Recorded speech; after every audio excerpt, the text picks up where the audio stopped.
So recording started.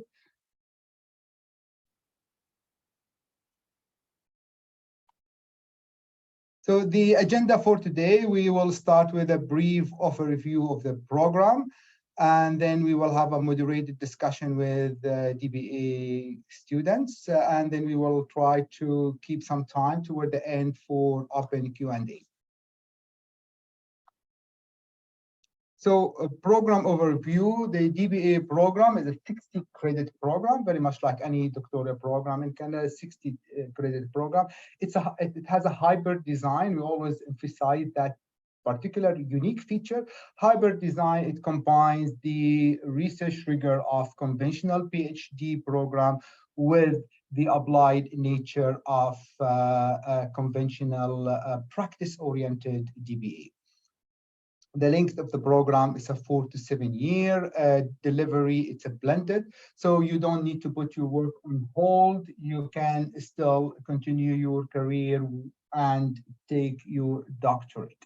The program has 3 intensive residency where you need to attend these residencies, and the majority of the program it can be done while you are located where you are. So you don't need to travel and have a full-time on-campus experience at RRU. So here's the overall structure of the program. The program consists of 3 phases. The first phase is a DBA foundation. It's a 1 year. It's a course base. It's a start with 2-week residency. You will have 6 courses during this phase. These courses are designed to help you get started with your research. The second phase it's a research preparation phase. It's a 1 year phase as well. It is you do the candidacy exam, you submit your proposal. Of course, you do that while you're working with your supervisory committee. Every student have a supervisory committee, and the supervisory committee will have the supervisory committee toward the beginning of the second year actually. And the supervisory committee consists of the principal supervisor and 2 or 3 advisors. And the last phase is a 2 year. It's execution and writing phase, where you will start doing, where you will actually collect, data and analyze data and write it up. Now, here what you see is a 4-year program, right? But you can extend this, and you have the opportunity to spend more time in the program. So program could go up to 7 years. And everyone has a different journey in the program, right? Everyone different stage, and it depends on so many factors that impact how quick you can finish each of these stages. Normally, the first phase, the foundation phase, because the course based, is a very structured. So all students go as a cohort during this phase, but starting from the second phase, every student will have his or her own journey. Now, our students, our colleagues are professionals, working professionals who aspire to be leader in their field or sector. They want to independently develop original impactful research on the practice of management, and as I said, are normally full-time colleagues. Full-time, they're coming from different walk of life, different sectors, public, private, university faculty, private consultants, or we have a lifetime researcher, someone who is very passionate about the topic and spent his or her life researching the topic. It's time now to bring this experience and put it in an academic context. In order to be qualified to apply to DBA program, you need to have a relevant master degree. So I want to pause here. Just before we move to the next phase, we will introduce our colleagues. I just want to ask if you have any quick question about the program. I always recommend that you visit the DBA website and feel free to connect with us if you have any question. I'm not following. I'm not watching really the chat here, but Ian, I would love if you have any question, please let me know if there's any question on the chat that I'm not aware of. Okay. There you go, then. I'm very glad to introduce our colleagues, colleagues who are doing their doctorate program. Here we have 5 colleagues, and I would like to first thank you very much for finding a time to join us. Shelly, Bill, Naomi, Benjamin, and Srini, thank you very much for finding time to join us today. So how it goes, I will have a number of questions. Would like to ask you this question. I would like to invite you to everyone provide his thought or her thought on the question, reflecting on your experience. And then we'll try to, as I said, try to have a little bit of time toward the end for open Q&A. Let me start by asking you to tell us about yourself. Okay, tell us about yourself, introduce yourself and tell us why RRU-DBA program. I'm gonna follow the order I see on my screen, as you can see. So I will start with Shelly, if you don't mind. Shelly, over to you. Tell us about yourself, your background, professional background, what stage you are at right now, and why DBA, why RRU? Thank you, Hassan, and thanks for inviting me to be here today. Welcome, everyone. So I am Shelly Lyons, and I am from Nova Scotia. I am a full-time professor, assistant professor at Crandall University in Moncton, New Brunswick. But prior to that, I spent about 13 years in nonprofit, faith-based nonprofit organization, and then before that in a for-profit organization. My academic background, I have my Bachelor of Organizational Management from Crandall, where I teach. It's actually the program that I teach in and oversee. My master's is from St. Francis Xavier here in Nova Scotia. It's a Master's of Adult Education. So right now, currently, I just began my data collection. I am in the process of recruiting participants. I am using narrative inquiry as my research methodology. I'm looking very much forward to now being at this stage, because this is, in my opinion, the most exciting stage we can be at. So my research topic is how spiritual self-leadership can help adult third culture kids with some of the issues that they are dealing with, but also to be able to leverage the benefits they bring into adulthood in the workplace. Adult third culture kids are people who have spent a significant amount of their developmental years between 0 and 18 in a country other than their passport country. So this would include military kids, missionary kids, business expat kids, et cetera, et cetera.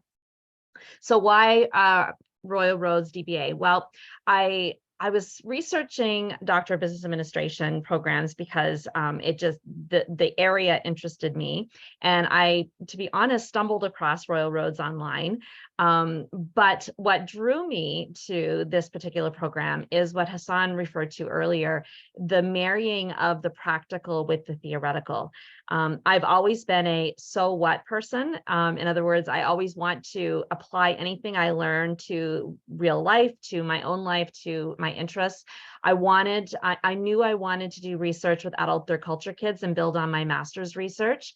And I was really excited to have the opportunity to do so in this program.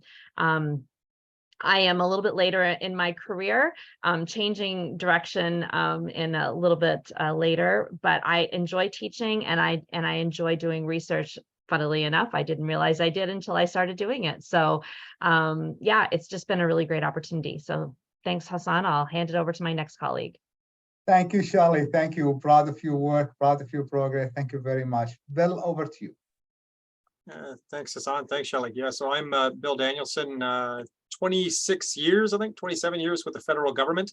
Current big fancy long title is I'm the Executive Director of Enterprise Identity Services. So I do cyber encryption, digital identity, and all things in that space. academically, a bachelor's degree from the University of Victoria, master's in business administration from Royal Roads, and I'm a doctoral candidate on my journey, eagerly awaiting Hassan and the ethics committee to approve my ethics so that I can get to the exciting part that Shelly is of data collection. They've even already built a website, and so I'll, for my data collection, so I'll be very, very happy to share that out and get that moving.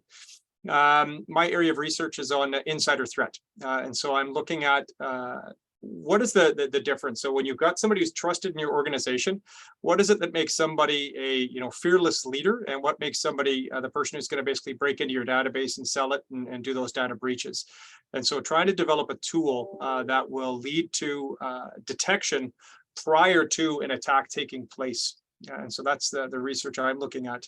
Why Royal Roads? I did my master's with Roads, and the doctorate's no different in the sense of I absolutely adore the building block process, in the sense that the step-by-step through your academics really leads you to a path towards success.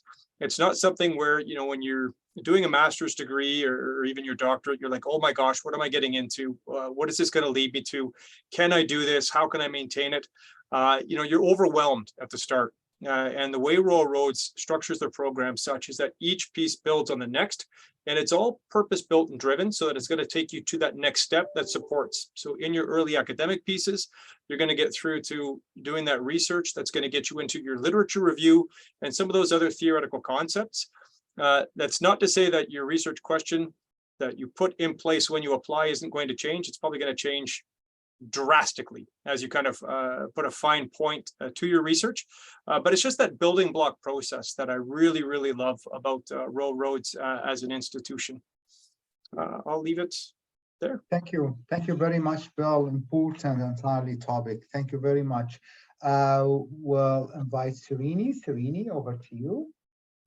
Thanks, Hassan, again for the opportunity. This is Srini Chelian. So I am currently an Associate Vice President and Head of Technology for General Insurance with TD Bank.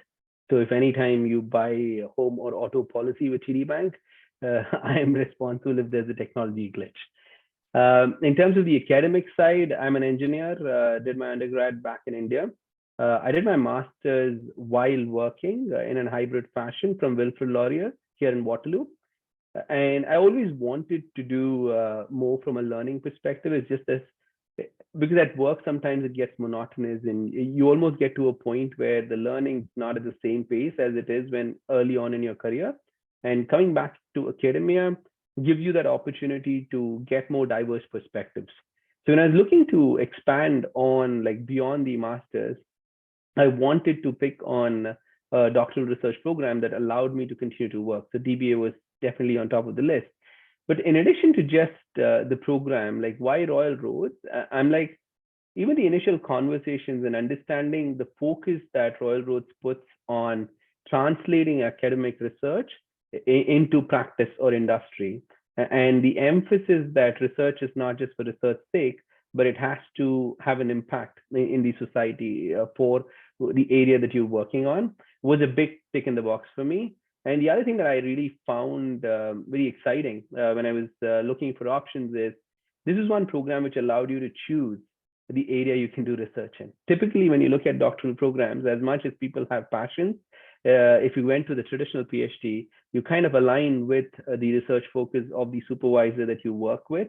And here there was an opportunity to say, I'm passionate about this and I want to continue working about that. And there is a support ecosystem that allows you to do that. So that was big in terms of the reasons as to why Royal Roads versus another space. In terms of what stage I am in, I'm probably at the earliest stage amongst all my other colleagues. So I'm in year 2, preparing for my candidacy exam. So I'm on I must say 6th draft of my written exam. So it is going well. And then my oral exam is scheduled in a couple of months. So really excited to get through the stage of candidacy and get to the exciting part where you can start doing data collection and start visualizing a lot of the theory that you've been spending so much time on. So that's about me. And yeah, I'll hand it over to the next colleague. Thank you. Thank you, Srini. Yes, it's going very well. Thank you. Thank you very much. So over to you, Benjamin. Okay, good afternoon, Dr. Hodgson and Good afternoon, all the participants. My name is Benjamin Ameh. I am a supply chain professional. I have more than 20 years of experience in supply chain management. Currently, I am a year 4 student of the DBA program. I have completed my data collections. The draft of the dissertation is ready. I'm ready to send it up to Hassan and the supervisory committee for the first review. Why Royal Roads? In 2019, I got an admission to a US university for a doctorate program. And in a networking event, I met a graduate of Royal Roads, and I was just discussing about what's my plan. And he mentioned, why go to the US? There is a Royal Roads. He told me all the good things about Royal Roads. And I can say that it was one of the best decisions I ever made to switch from the US university to Royal Road University. And the experience has been so wonderful. The cohort, which the first cohort with 12 of us have been so wonderful together. So I can say that Royal Roads still remain the best university when it comes to doing a doctorate. Thank you. That's just a little bit about me. Thank you very much, Benjamin. Thank you. Would like now to move to Naomi. Naomi, over to you.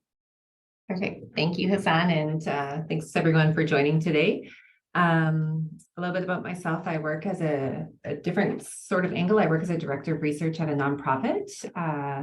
So for me, I am actually with the Faculty of Social Work at University of Calgary as a professor there, but work as an embedded researcher at what's called the Child Youth Advocacy Center. So my research topic is kind of that intersection of business and social services. So I'm looking at how shared mental models can facilitate multidisciplinary or cross-sectoral team functioning in complex social issues. I'm currently at data analysis and synthesis, so I'm done my data collection and just starting to get into that analysis and thinking about the writing and where that will be. And for Royal Roads, for me, I don't know that I have a lot different than what my colleagues before have said. For so many reasons, I chose Royal Roads. I've spent my whole career balanced between kind of applied research and academia, and I really struggled with the traditional or maybe kind of stereotypical notion of ivory towers. So the practical application, the focus on knowledge mobilization was a significant draw for me. I hadn't heard of Royal Roads. I was actually a supervisor at University of Calgary who kept trying to get me to do my PhD there, who finally gave up and said, fine, this might be what you're looking for. And it resonated with me for those underlying principles, but also we all have busy lives. As Hassan said at the beginning, we're all professionals.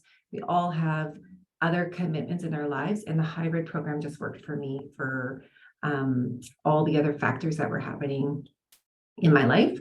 It just meant I could achieve this personal life goal, true to my principles, and still let me be present in the areas of my life. So the hybrid model was another big factor for me. Thanks, Hassan. Thank you, Naomi. Thank you very much. My second question here, and I prepared that question, so I'm going to read it as I prepared. Before you applied, what were the key challenges that you faced to pursue your doctorate, your DBA? How did you manage these challenges? Who did you talk to? So shall we go with the same order, or should we perhaps start with Naomi and go the other way around this time? Okay, Naomi, over to you now. For sure, thanks. So before I applied, I think for me, I didn't know a lot about a DBA, and I didn't know a lot about the differences between the doctorate and the PhD. So that was something I had to wrestle with a little bit. And, you know, Hassan, you asked, like, how did we address these challenges? For me, the way I process, I can read, but I do a lot better with conversation. So I talk to a lot of other people. And as Shelly said, for me, there weren't a lot of other DBA cohorts that I could speak to. There was only 1 year ahead of us. I was in the second cohort. But I did, because I worked in academia, I did talk to a lot of colleagues, and just to understand their perceptions around the differences between PhDs and DBAs. I talked to students who were involved in hybrid programs. I talked to people who had similar, like, to be honest, I talked to other moms to talk to, like, that was for me a big part of my balance. Like when you talk about that, Hassan, for me, the factors were funding is a big one. It's a significant expense. I had to figure that out. Was it the right timing for me personally and professionally?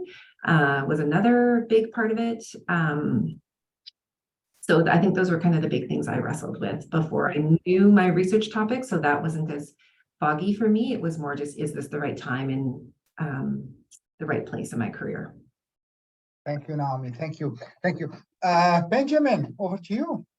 Yeah, I think for me, I would say two things: funding and time management. When you talk about funding, since I finished my MBA in 2008, I've always wanted to do a doctorate, but when I look at the cost and also family commitment and some other situations around, I kind of been dragging it until I got to the point I was okay, I'm ready. But when I was admitted in Royal Road, the first week orientation, I now realized there are a lot of opportunities for funding.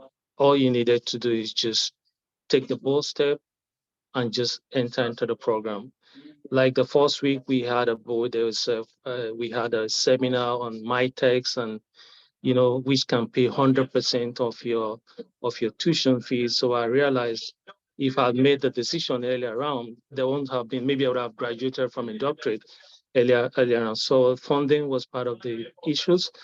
The second one has to do with time management, because I know a lot of people that have done the PhD, doctorate, and I was kind of wondering how have they been able to balance their time and family commitment, work deadlines, and how you're going to juggle all those three things together and also make sure that you come up on top in your program. So when I started the program, I realized that the best approach is you do little by little, and if you do it little by little every day, you achieve the best. Thank you, Hassan. Thank you, Benjamin. I have to admit, I like your time management approach. Very, very disciplined. Very, very, very disciplined. So I like that. Srini, over to you. All right. So I think you would start seeing a common theme around time management and funding, because those are definitely two important factors that all of us take into consideration. But I think the approach might be slightly different. For me, one thing that was in addition to time management and finances was I did talk to a number of people. So I had just done my master's like a couple of years back. So I went back to my professors in Wilfrid Laurier and in Waterloo, the people that I knew, and I actually chatted with them because I first started with the traditional PhD in mind and wanted to see what are the options, how does it work? Because it is also true that people talk about how the traditional PhD is fully funded and stuff like that. But the issue is, especially depending upon where in your career you are, the funding for the PhD does not compensate for the earnings that you bring. So the balance was key when I went through that process and I learned. The other important thing was for me to look at the brand of the university itself. And is the university known and how it is? And there again, I'm like, you can get perspectives, but for me, the most valuable insight came from the academic world itself. When I spoke to the Wilfrid Laurier professors and Waterloo, I'm like, the Royal Roads as a university has its own credibility and its own brand, right? So that also played into it. On the finance side, I got some advice, which I'm happy to share, to say, as a minimum, make sure that you're covered at least for the first 2 years.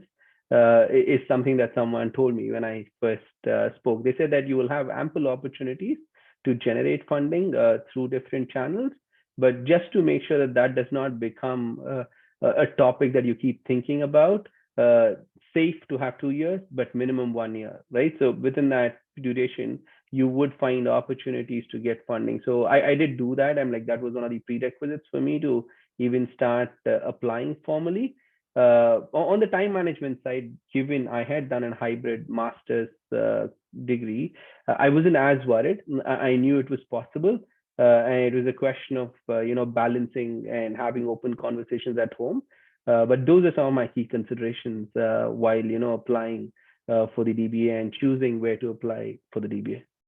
Thank you, Srini. Thank you. And I want to go what I will emphasize what you said. I will always emphasize that colleagues who are considering doing the DBA, we advise them to consider self-funding for the first year or two, although there are opportunities in the first year or two, just like as a plan B, let's say, that in case that they couldn't really get the scholarship. But there are many opportunities.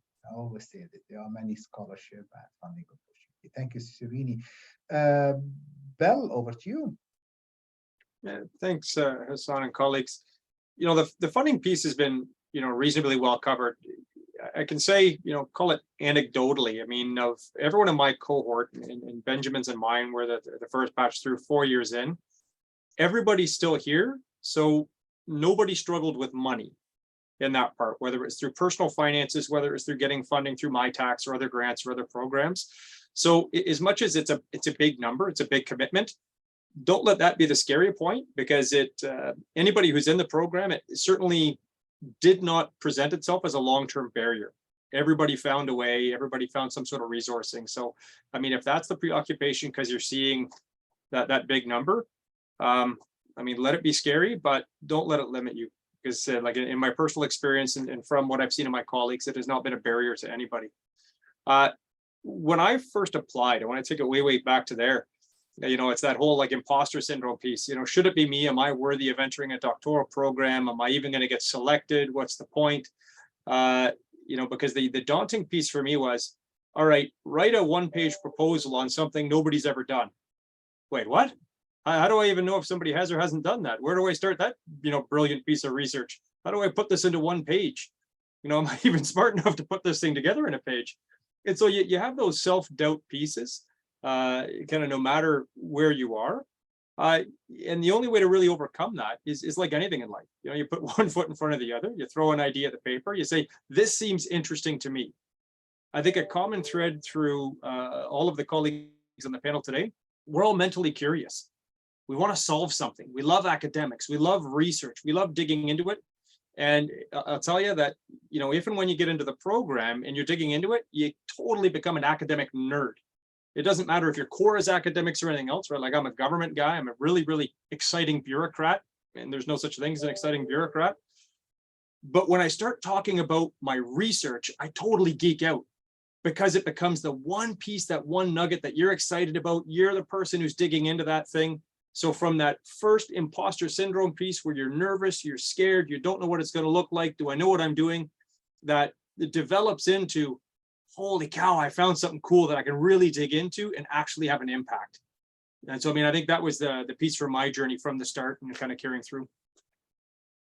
Thank you very much, Bell. And I wanted to also here comment on the funding, because I know this is one of the biggest issues that colleagues considering the program. I always repeat this, to the best of my knowledge, those who were keen to get funded, they end up getting funded. And I will say this to the best of my knowledge, almost 50% of doctoral students are either partially or fully funded. Now, Shelly, over to you. Thanks, Hassan. I don't think I really can say a whole lot new than what my other colleagues have said. So I referred to this in my introduction. It took me a little while to get to a place in my life that I could do a doctoral program. I finished my master's in 2012, knowing that I wanted to go on and do doctoral studies, but life just didn't cooperate. So when I got to the point where I could do it, I was very pleased to find this program and get in. My second issue wasn't necessarily that I thought that I wouldn't have time to do it, because I had already completed my 2 other degrees while working full time. I was a late bloomer. I didn't finish right after high school with my bachelor, and I didn't go back until like 15 years later and finished it then. So the only qualification was, somebody asked me, you know, how does your family feel about you doing going back to school? I'm like, well, they've been through it twice before, 2 other degrees before, so what's the difference, right? But what the big thing was for me was funding. I didn't really think that I would be able to afford it, and so it was a real step of faith for me to apply to the program and go into it, because as you know, I think was Srini had said, it's great to have, you know, 1 or 2 years worth of money sitting there to do it. I did not have that. I didn't even have enough to pay my first year. So I really went out on a limb to do it. And as Hassan has said, I mean, if you there is funding there. So my first year I took out a loan. My second year I got a BC graduate scholarship, and then I went in and got a my tax grant.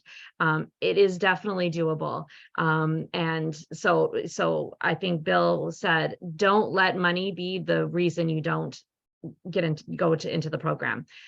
It is possible to get funding. It is possible to do it. And if it is out there, you just have to be aware.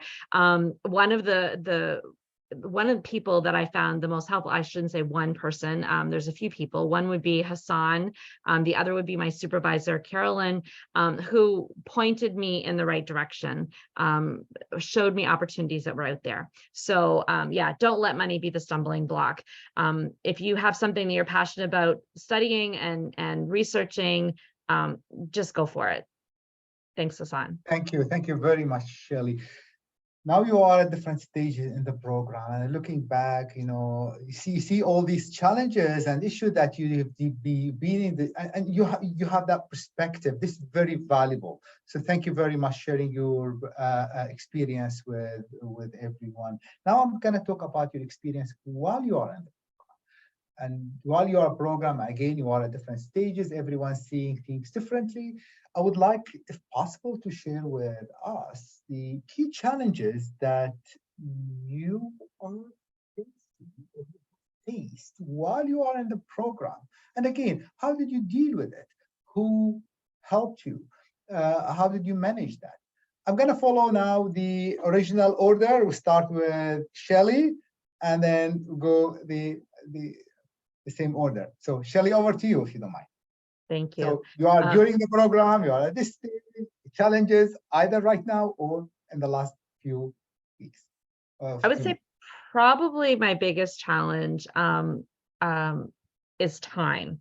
And I'll say it's not just my time. So one of the things is I finished my candidacy almost a year ago and wanted to jump right into doing my proposal. Well, my life gets really crazy in the fall because I'm a university professor, and I was all of a sudden thrown into a very busy semester. So therefore, I didn't even get a chance to look at my proposal till just before Christmas. Thinking that my goal was I'll get my proposal done, it'll take me a month or so and I'll move on, and by March, I'll be collecting data. Just as busy as we are, so are our committees and supervisors. And we often don't think about that when we're making our goals and plans. So I guess my learning in hindsight is to, number one, be very open and communicative with your supervisor and your committee, finding out exactly what their schedule is going to be like, what is going on in their lives, so that you can, when you make your goals, you're doing it with that in mind. Because we're all busy people, we all have a lot on our plate, and our supervisors and committee members are definitely that. The other part of it is to make sure you know what the process involves. So for example, with proposal, it's the back and forth with your supervisor, then it's the back and forth with your committee, but then it goes out for external review. So making sure you understand what the time frame is, the typical time frame is for things that you have to have. So part of it is my, being naive about what I think my goals should be, but also recognizing that we are all very busy and we need to make sure that we're very open with our committees and with our supervisors as far as where your goals and what you want to do and how reasonable they are. Thank you very much for that, Shelly. Bill, over to you. Yeah, there's going to be a number of challenges. Our cohort, we had our first in-person residency pretty much on the eve of COVID. And then we hit the rest of it throughout COVID. Probably a third of our program are in healthcare for my cohort. And so they were just slammed. So the struggle of managing the academics and managing those pieces was not insignificant. But in every one of those cases, they work with their supervisors, they work with Hassan and folks to find out what were the supports needed, what are those barriers, right? You're all in it together that first year, and you're going to build those bonds as a team, as a cohort, and you're going to have that support structure throughout the program. Even like the beginning of this, it was, hey, let me reach out to Benjamin, right? And we still maintain those bonds. And so the strength in carrying through some of the challenges of the program itself are going to be from your peers and from those other pieces. And of course, just the accommodating nature of the institution. The road's not going to be smooth. Like I won't misrepresent. There's a lot of work. If you did an MBA, it's easy compared to an MBA. It's actually going to be quite pleasant by comparison. However, there's still a lot of work in the doctoral program. Where I say it's not going to be smooth, I can say from my personal journey, I was on track to have my proposal in by the end of year one, candidacy exam within months of that. When I was doing my draft proposal, my entire data strategy fell to pieces. A year of negotiations with an entity to get access to data, and everything was yes, yes, yes. At the 11th hour, it fell apart. And so I had to reset my entire data strategy, which meant resetting my proposal. And then you go through these things. It's, my supervisor talked me off the ledge once in a moment of panic where he said, Bill, no just means next opportunity. Right. And so you do that. You refocus, you reload, you look at the steps that you need to keep driving forward and keep succeeding. And again, the supports are there to help you in that journey as you're progressing. And again, your colleagues are going to be there to pick you up when you fall on the ground and you're sad and frustrated and wondering what the heck you did. But I think everybody, without exception from our team, and not to speak for them, of course, Benjamin's here as well, are having an amazing time and loving their research and loving the journey. We're all at different stages. Benjamin is likely going to move and be done this year. I've got probably another year to go. Shelly, who's the cohort behind, is already doing data collection. I'm not yet. So you're going to get those different journeys. And it doesn't mean one's better, stronger, or anything else than the other. It's just, it is an independent journey based on kind of what's happening, the different commitments, and where your committee is, and so many complex factors. But it is amazing. Thank you very much, Bill. Thank you very much. I mean, this is an important point at this, and perhaps I would like to reiterate what you said, or some of what you said. It is independent journey, but at the same time, you have a cohort, you have a safety net, and that is a combination that is not always available in conventional PhD program where it is completely individual.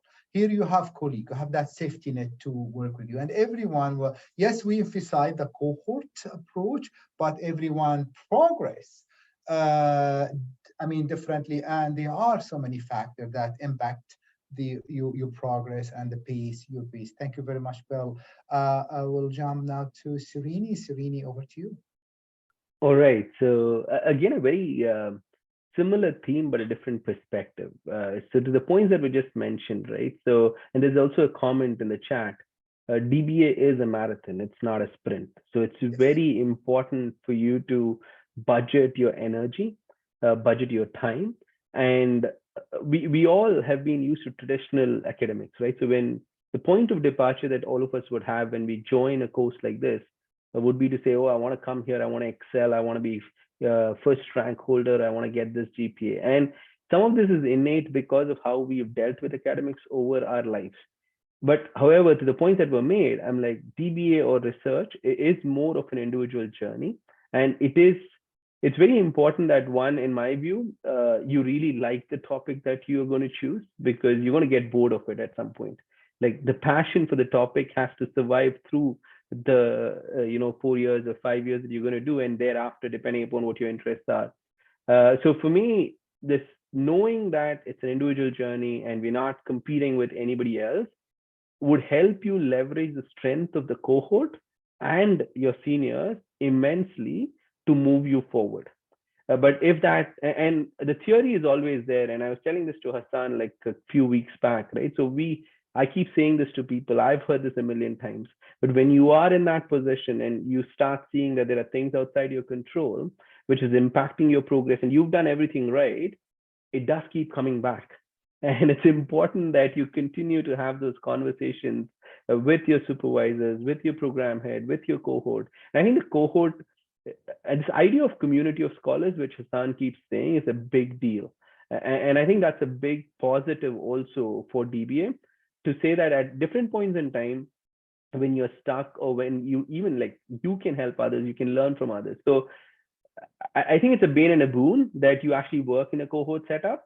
And as long as you're constantly able to tell yourself that it is a journey, it is your research journey, it's something that you're passionate about and you want to create an impact, and it's not like a competition with somebody else, and the fact that it's a marathon, you can benefit from this ecosystem.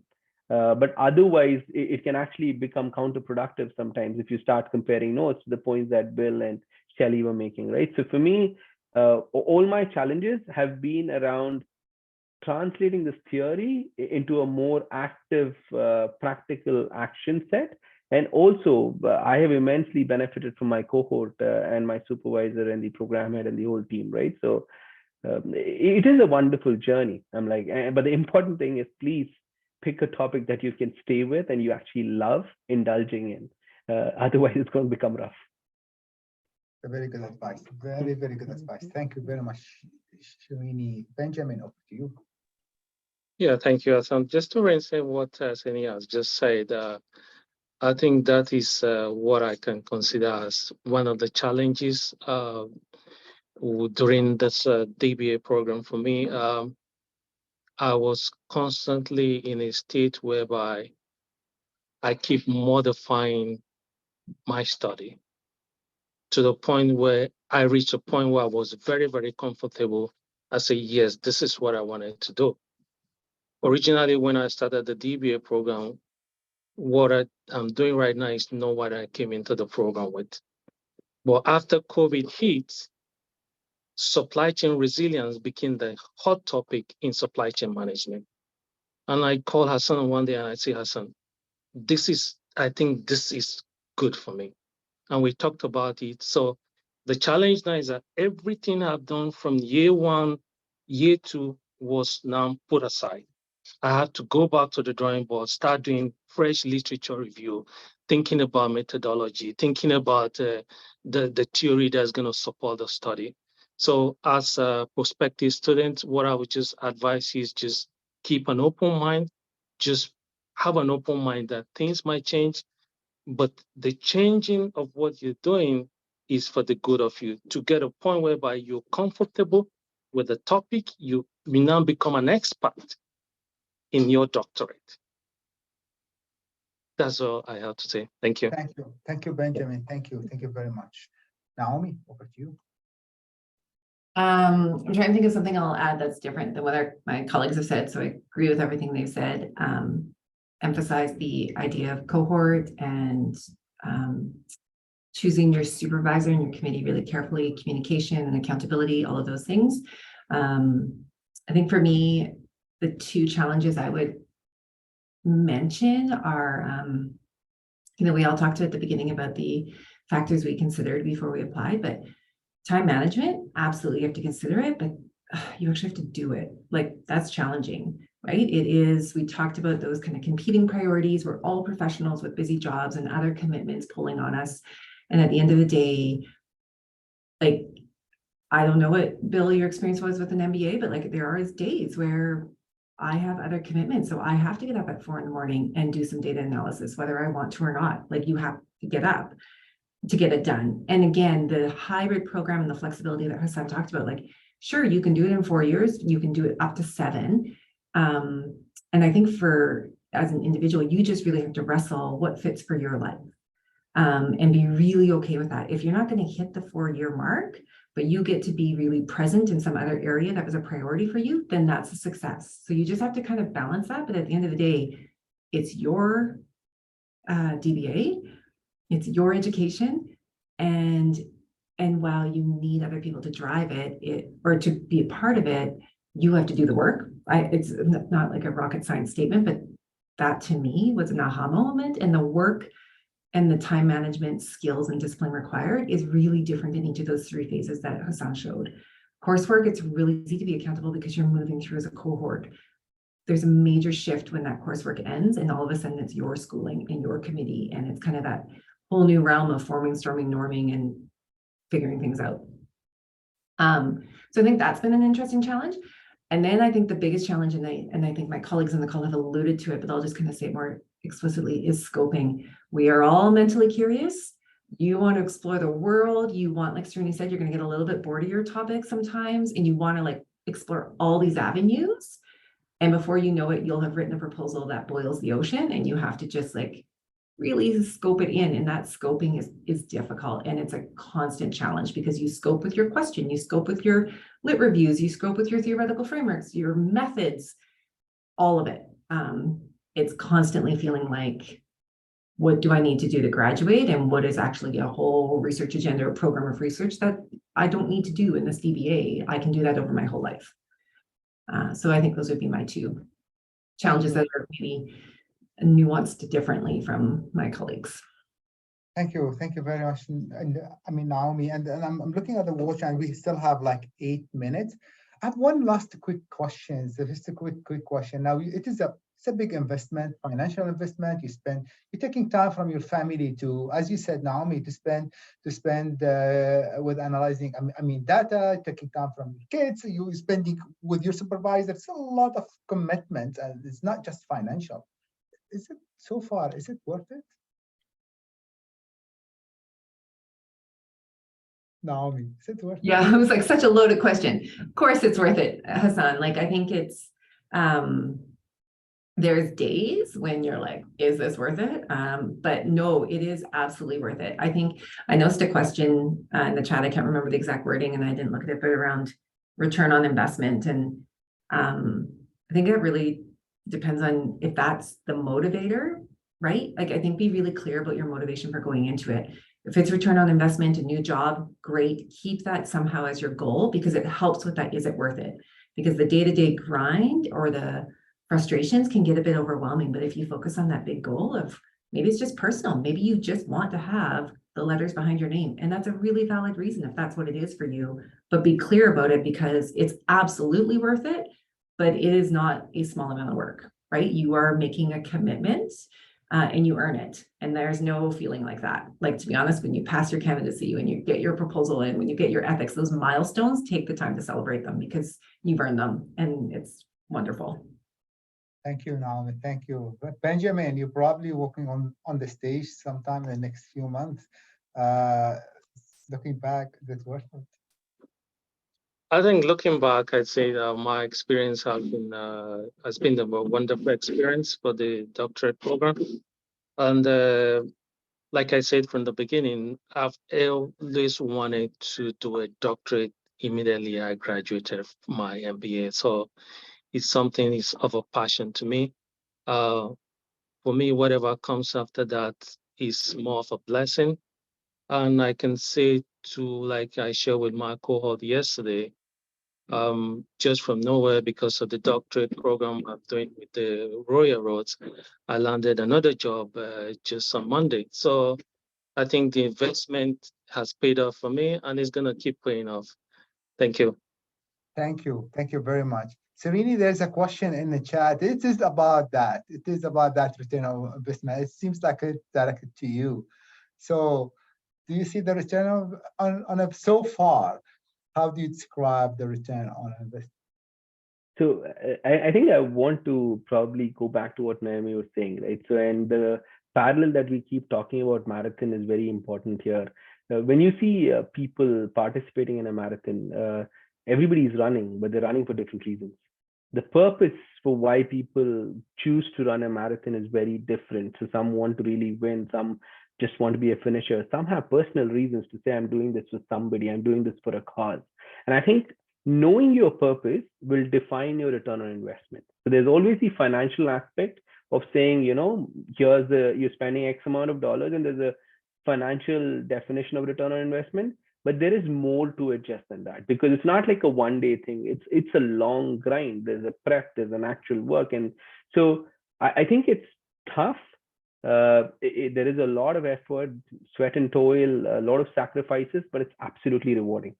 And so for me, when people ask this question about, is it a good return on investment? I almost go back to say, okay, what's your actual purpose? Why do you want to do it? If you define your why properly, and if you're able to carve out what that big goal is, plus your micro goals as you go along the journey, because it is a long journey. You need to have rewards along the way, otherwise it doesn't work well. It's an absolutely great return on investment, but it is a personal definition. As much as there are more generic benefits, you would be a doctor, which is always a good thing. It would help you professionally and academically when you present your ideas before and after. But those are table stakes for me. But it's knowing why you actually going to sign up for something like this. Thank you, Srini.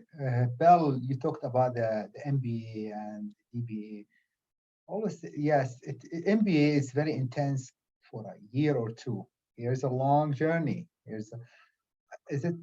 You're about to start your data collection, a big important step. So far, Bill, how do you describe overall journey in terms of, is it worth it? Is it worth it? I don't think I can say it any better than colleagues. I mean, would I do it again without hesitation? But it goes back to that ROI piece, right? Everyone has to determine what you're doing it for, and then you're chasing your own passion, right? For me, it's not going to advance my career. It's not going to open up any new doors in those pieces. My ROI is on academic curiosity and trying to fix a problem that I sincerely believe exists. But that's my ROI.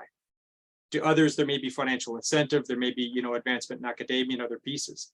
But that just goes to show like there's a massive spread in what is going to be that investment. Absolutely, I'd do it all again. I think the program is amazing. I think it's been an incredible journey. I don't know if I've answered the question very well, Hassan, to be honest. You did. Thank you. And Shelly, over to you. I would say very emphatically, no regrets. This has been one of the best decisions I've made for tons of reasons. And I agree with my colleagues who say the return on investment, for me, it's not necessarily financial. I've probably put a lot more money into it than I'll ever get in my entire lifetime back. But that's okay, because for me, my purpose in doing this was personal, because I've always wanted to do it. It's an achievement. It's a personal learning journey for me. But more than that, it is knowing that the research that I'm doing will have an impact on the people that I care about and people that and the subject matter that I'm very passionate about. So for me, no regrets. And as an added amazing bonus, I have met some incredible people who I know beyond this program, we will journey together through life. So when I didn't mention this earlier, but of our cohort, which we have an amazing cohort, there are a key group of us that have seemed to kind of gravitate because we're in a similar place. We meet every 4 to 6 weeks just to encourage each other. And it gives kind of those soft accountability things that I know that these ladies, they will be part of my life going forward. So the return on investment is huge, even if it isn't financial. So yeah, no regrets. Thank you, Shelly. I enjoyed the conversation. I learned. The more I'm hearing from you, I'm learning as well about how we could work together throughout the next phases. Now, I'm aware that it's 1 o'clock exactly, so I would like to open up for colleagues who are in the room to ask 1 or 2 questions. And I would like to would like to give priority to experience-based questions, so questions that are related to your experience in the program. I see some questions in the chat around the admission requirement. There's a question around the accreditation, and the DBA is a new program. I'm going to address these questions toward the very much end, but I would like to see if there's any question related to your experience in the program before you apply or during the or while you are in the program. So I would like to give the I see Jenny here. Jenny, over to you. Do you want to post the question on chat, or do you want to? No, I can answer it. It's fine. I think Right. it might be addressed to Bill. He mentioned something just in terms of the difficult, well, not the difficult, but the time commitment versus an MBA. I have just started with my data section of my MBA thesis, so all my coursework is done. And when I told my wife I'm attending the session, she nearly had heart failure. So maybe just to maybe talk about that, so I can put her maybe at ease. So I'll say it's the MBA was, somebody said to me once that you don't graduate with an MBA, you survive one, right? And so the work is incredibly, incredibly daunting. My doctoral experience, the academic phase was reasonable. There was a lot of work. I'd say it was not as burdensome as the MBA core work, but it was still significant in the sense the workload.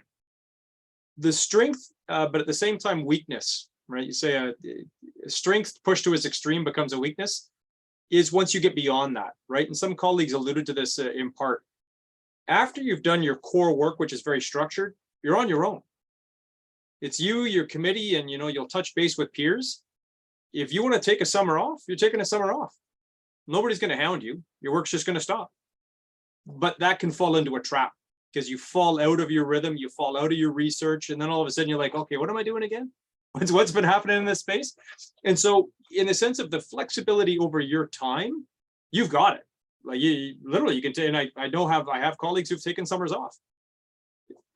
Just means that you're going to tack that onto the end, right? So there's a lot more flexibility in a doctoral program to have that freedom, to have that space.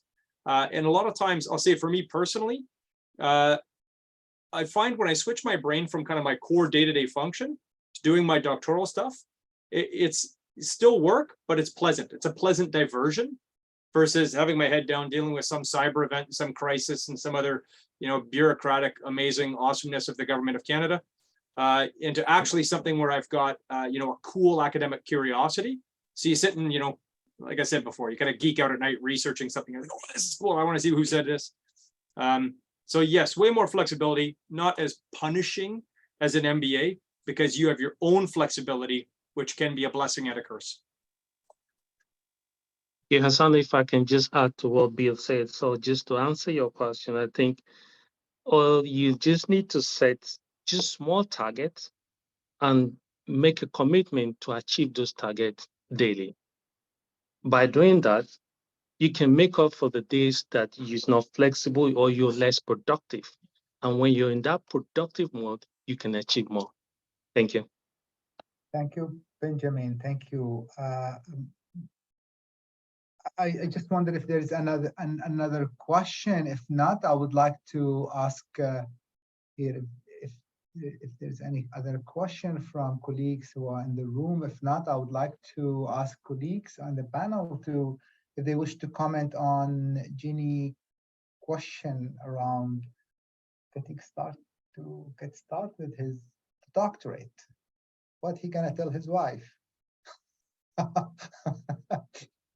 I think it's always going to be a conversation at home, right? So it's like you building credit into your relationship.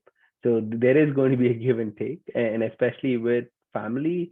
I think the year one, you're going to probably ask for more favors, but year two onwards, you would be in a position to balance better, is been my experience, because of the coursework.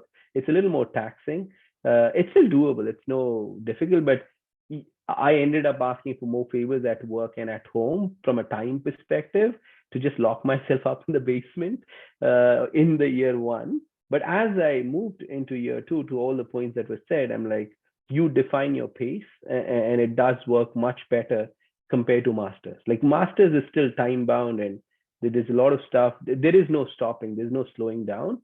But here, the pace is always set by you once you finish the coursework. Thank you, Srini. Thank you. And I'll just build on what Srini says. I feel like after the first year, essentially what I end up doing is hurry up and waiting. So there's like these intense times that you're trying to get things done, and and then you submit it and then you wait. So you have this rhythm. Sometimes it's not necessarily the same rhythm as what you're hoping for, as I alluded to earlier, but if you time it correctly in conversation with your committee, then you do have these spaces and time that you can do other things. And I see a question from Asha. Asha, go ahead, ask your question, and that will be our last question. So we'll allow colleagues to go ahead. Go ahead. I mean, Asha. Is that right? Am I pronouncing correctly, Asha? Yes. Yeah. Thank you.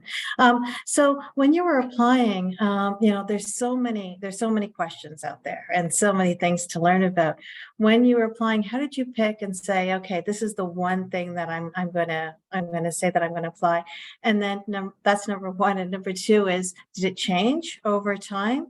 And is there that flexibility? Thank you, Asha. Naomi, over to you. Yeah, 100% Asha. In fact, expect it to change. If you go in with a rigid mindset, there's no point. It changes constantly. It's like every class, the way the first year is set up is the classes are building blocks. In addition to, like Bill was talking about, the entire program is a building block, those classes in that first year are building blocks. And so you'll have this huge aha moment in your first course, and it's designed to give you that. And you'll think, that's amazing, I'm going to change to do this. And then you'll take your second class and you'll be like, oh, I never thought of it from that perspective. So like, even in the span of the first year, it will change 97 times.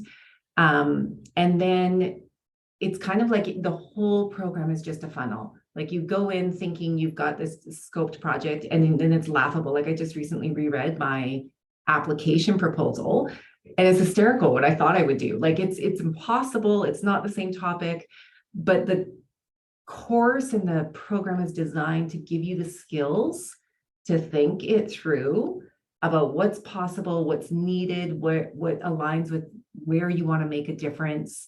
So yes, that flexibility is there. And I would say, expect those changes, expect to have your thinking challenged, and build that time in to allow yourself to kind of like, you'll have to reflect on it. You'll have to reflect on what you're learning in class and what you're hearing from your colleagues, and then think about how does that apply to your program of research and what you're doing? Because as the colleagues have said many times, like you have to care about it. And all of us talked about choosing this DBA program because we wanted to make a difference in our fields. We wanted that practical application. So you have to take everything you're learning and then contextualize it for your research and your work. So sorry, that's a super long answer to just yes is the answer. Thank so you. Tasha, yes, Hassan, can I just jump in here? Yes, I think you can use me, Tasha, you can use me as a case study or an example of things that will change until you finally arrive at the point where you're comfortable. Like I said in my intro, when I started the program, that was when COVID hit, before COVID hit.